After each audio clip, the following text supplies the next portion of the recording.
咁咧，尋日我哋就開始咗我哋第一場嘅 mock exam 啦。咁尋日就開咗7間房嘅。咁今日嚟到我哋9展咧，亦都係全場爆滿㗎。咁啊，見到學生咧對我哋辦我呢課咧非常之係用心喎。咁就佢哋仲係好勤力、好努力咁樣去做緊張卷啦。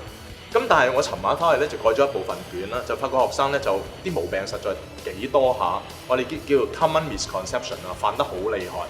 咁譬如一個好簡單，垂體同埋下丘腦，我哋叫 pituitary 同埋 hypothalamus 嘅角色大混淆，跟住用字咧secretion 分泌、production 生產同埋 release 釋出呢啲字眼用到亂晒大龍。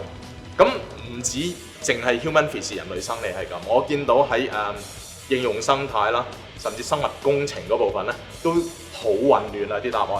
嗱，如果大家想解決翻呢啲 misconception， 學多少少技巧嚟推高自己嘅 grade 嘅話咧，唔使諗啦，報翻我嘅 Capture Star， 等我喺嗰邊咧教翻大家呢啲答題技巧，咁希望大家喺考試嘅時候咧就做得更加好啦。